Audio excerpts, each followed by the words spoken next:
सशङ्खचक्रं सकिरीटकुण्डलं सपीतवस्त्रं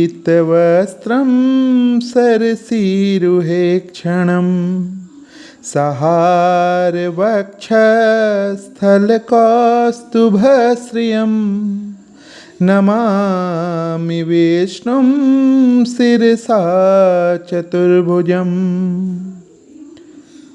अथ अधिक मास कृष्ण पक्ष एकादशी व्रत कथा। युधिष्ठिर राजा बोले, हे विभो, हे जगतपते, अधिक मास के कृष्ण पक्ष की एकादशी की क्या कथा है? उसका नाम और उसकी विधि क्या है, सो कहिए। श्री कृष्ण जी बोले, हे युधिष्ठिर, मनुष्यों को सुख और मोक्ष देने वाली पवित्र और पाप नाशिनी एकादशी का नाम परमा एकादशी है। पहले शुक्ल पक्ष की एकादशी की विधि मैंने कही है, उसकी तरह इसको भी करना चाहिए। परम भक्ति से नरोत्तम भगवान का पूजन करना चाहिए। अब मैं तुमसे सुंदर कथा कहूँगा जो कि मैंने कपिला नगर में मुनियों के सामने सुनी है। सुमेधा नाम का कोई धर्मात्मा ब्राह्मण था।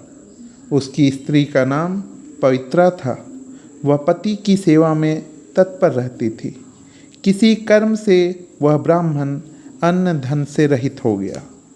बहुत से मनुष्यों से भिक्षा मांगने पर भी कहीं उसको भिक्षा नहीं मिलती थी। भोजन, वस्त्र और श्रृंगार की वस्तु उसको नहीं मिलती थी। रूप यौवन से युक्त उसकी स्त्री अपने पति की सेवा किया करती थी। अतिथि को भोजन करा के आप भूखी रह जाया करती थी। घर में भूखे रहने पर भी उस विशाल नेत्र वाली कमल सरीखा मुख कभी मलिन नहीं होता था। घर में अन्न नहीं है, ये बात अपने पति से कभी नहीं कहती थी। सुंदर दांतों वाले वह स्त्री अपने शरीर को सुखाने लगी। इस बात को देखकर स्त्री का प्रेम का बंधन अपने चित्त में सोचकर ब्राह्मण अपने भाग्य की निंदा करता हुआ मधुर बोलने वाली अपनी स्त्री से बोला कि हे कांते, मुझे धन नहीं मिलता, मैं कौन सा काम करूं? मैं अच्छे मनुष्यों से मांगता हूं, वे धन नहीं देते। हे शोभने, मैं क्या करूं? कहाँ जाऊं, सो मुझे बतलाओ। हे सुश्रोणी, धन के बिना घर का काम नहीं चलता। मुझे धन की प्राप्ति के लिए परदेश जाने की आज्ञा दो। उस देश में जाकर मेरे भाग्य में जो होगा सो मिलेगा। उद्यम के बिना कामों की सिद्धि नहीं होती। इसी से पंडित लोग उद्योग की सदा प्रशंसा करते हैं।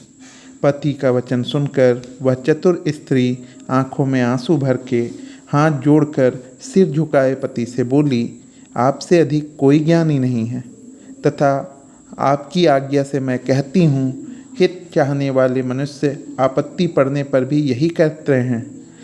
पृथ्वी पर जहाँ कहीं भी कुछ मिलता है वह पूर्व जन्म का ही दिया है। पूर्व जन्म के दिए बिना सुवर्ण के सुमेरु पर्वत पर भी कुछ नहीं मिलता। पूर्व जन्म में जो विद्या, धन और पृथ्वी दान की है वह इस जन्म में मिलती है। जो ब्रह्मा में ने मस्तक पर लिख दिया है वही वहाँ मिलता है। बिना दिए कहीं कुछ भी नहीं मिलता। हे विपेंद्र, पहले जन्म से हमने और तुमने सुपात्र के लिए भूमि और धन, इनमें से थोड़ा बहुत कुछ भी नहीं दिया। इस देश व परदेश में सब जगह दिया हुआ ही मिलता है। विश्व के भगवान बिना दिए अन्न भी नहीं देते। हे विप्र, इसलिए आपको मेरे साथ यहीं रहना चाहिए। हे महामुने, आपके बिना मैं यहाँ क्षण भर भी नहीं रह सकती। पति के बिना माता, पिता, भाई, ससुर, कुटुंबी और रिश्तेदार ये कोई स्त्री का आदर नहीं करते, तो दूसरे क्यों करेंगे? पति से अलग रहती हुई स्त्री की अभागी कहकर सब निंदा करते हैं। इसलिए यहीं रहकर सुख से विहार करिए। आपके भाग्य से यहीं प्राप्ति हो जाएगी। उसकी बात सुनकर विचक्षण वहीं ठहर गया। तब तक मुनियों में श्रेष्ठ कौंडिन्य ऋषि वहाँ आ गए। उनको आया देखकर सुमेधा ब्राह्मण बहुत प्रसन्न हुआ। स्त्री समेत शीघ्र उठकर बारंबार सिर से उनको प्रणाम किया और बोला, मैं धन्य हूँ, आपने मेरे ऊपर अनुग्रह किया, मेरा जन्म सफल हो गया, मेरे बड़े भाग्य से आपका दर्शन हुआ है। इस प्रकार मुनीश्वर से बोला। आसन देकर ऋषि का पूजन किया। विधि पूर्वक भोजन कराकर वह उत्तम स्त्री पूछने लगी, हे विद्वन, किस प्रकार मेरा दारिद्र्य दूर हो? बिना दिए धन, विद्या और स्त्री कैसे मिलती है? मुझको छोड़कर मेरा पति बाहर जाना चाहता है, दूसरे मनुष्यों के लिए वह परदेश जाना चाहता है। हे विद्वन, मैंने मुक्ति के वचनों की उनसे बड़ी प्रार्थना की है, बिना दिए कुछ नहीं मिलता, यह कहकर परदेश जाने से रोका है। हे मुनिंद्र, मेरे भाग्य से आप यहीं आ गए। आपकी कृपा से निश्चय मेरा दारिद्र्य शीघ्र ही नष्ट हो जाएगा। हे विपेंद्र, किस उपाय से मेरा दारिद्र्य निश्चय नष्ट हो? हे कृपा सिंधु, मेरा दारिद्र्य दूर होने के लिए व्रत, तीर्थ, तप आदि कहिए। मुनीश्वर ने उस सुशीला का वचन सुना। सब पाप, दुख और दरिद्रता के दूर करने वाले उत्तम व्रत को मन में सोचकर उससे बोले, अधिक मास के कृष्ण पक्ष में भुक्ति और मुक्ति एवं पुण्य को देने वाली सबसे उत्तम परमा एकादशी के नाम से जानी जाती है। उसका व्रत करने से मनुष्य धन धान्य से युक्त होता है। इसमें विधि पूर्वक नृत्य, गीत और जागरण करना चाहिए। इस सुंदर व्रत को पहले कुबेर ने किया था, तब शिव जी ने प्रसन्न होकर उनको कोषाध्यक्ष बना दिया। पुत्र के बिकने पर राजा हरिश्चंद्र ने व्रत को किया। इससे स्त्री और निष्कंटक राज्य मिल गया। इसलिए हे विशालाक्षी, विधि पूर्वक जागरण सहित इस सुंदर व्रत को करो। हे पांडव, उसकी भक्ति से प्रसन्न होकर संतोष और प्रेम से इसकी सब विधि उसको समझा दी। फिर उस ब्राह्मण से पंचरात्र का उत्तम व्रत कहा, जिसके करने से भुक्ति और मुक्ति होती है। परमा एकादशी के दिन प्रातःकाल पूर्वाह्न काल की क्रिया करके आदर पूर्वक शक्ति के अनुसार पंचरात्र के व्रत के नियमों को ग्रहण करें। प्रातःकाल स्नान करके जो 5 दिन तक निराहार रहे, वह अपने माता पिता और स्त्री समेत वैकुंठ को जाता है। जो 5 दिन एक बार भोजन करता है, वह सब पापों से छूटकर स्वर्गलोक में आनंद करता है। स्नान करके जो 5 दिन ब्राह्मण को भोजन कराता है, तो उसको देवता, असुर और मनुष्य इन सब को भोजन कराने का फल प्राप्त हो जाता है। जो मनुष्य जल से भरा हुआ घड़ा ब्राह्मण को देता है, उसने मानो संपूर्ण चराचर ब्रह्मांड को दान कर दिया। जो मनुष्य विद्वान ब्राह्मण को तिल से भरा हुआ पात्र देता है, हे साध्वी, वह मनुष्य उन दिए हुए तिलों की संख्या के समान स्वर्गलोक में सुख भोगता है। जो मनुष्य 5 दिन बर्तन में घी भरकर दान करता है, वह बहुत सुख भोग कर स्वर्गलोक में आनंद करता है। जो मनुष्य 5 दिन ब्रह्मचर्य से रहता है, वह स्वर्ग में अप्सराओं के साथ विहार करता है। हे साध्वी, हे शुभे, अपने पति के साथ इस व्रत को कर। हे सुव्रते, इसके करने से धन धान्य से युक्त होकर स्वर्गलोक को चली जाएगी। ऋषि के इस तरह कहने पर अधिक मास में पति के साथ स्नान करके ऋषि की कही हुई विधि के अनुसार इस व्रत को किया।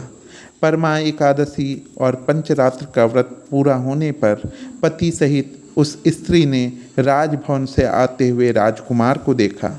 ब्रह्मा जी की आज्ञा से सुंदर वस्तुओं से पूर्ण नवीन भवन देकर उस राजकुमार ने स्वयं उन स्त्री पुरुषों को वहाँ निवास कराया।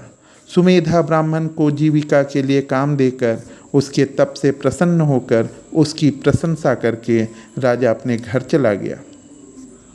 अधिक मास के कृष्ण पक्ष की परमा एकादशी का व्रत करने से और आदर पूर्वक पंचरात्र का व्रत करने से सब पापों से छूटकर सब सुख और आनंद भोग कर अंत में स्त्री को संग लेकर वह ब्राह्मण विष्णुलोक में चला गया।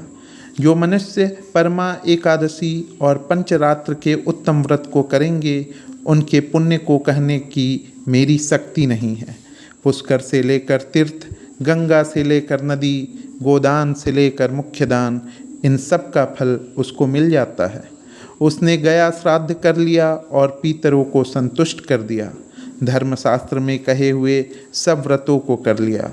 जैसे मनुष्यों में ब्राह्मण, चौपायों में गौ, देवताओं में इंद्र श्रेष्ठ हैं, उसी तरह सब महीनों में मलमास उत्तम है। मलमास में पंचरात्र व्रत बड़े पापों को दूर करने वाला है। उस पंचरात्र में परमा और पद्मनी ये पापों को सुखाने वाली है।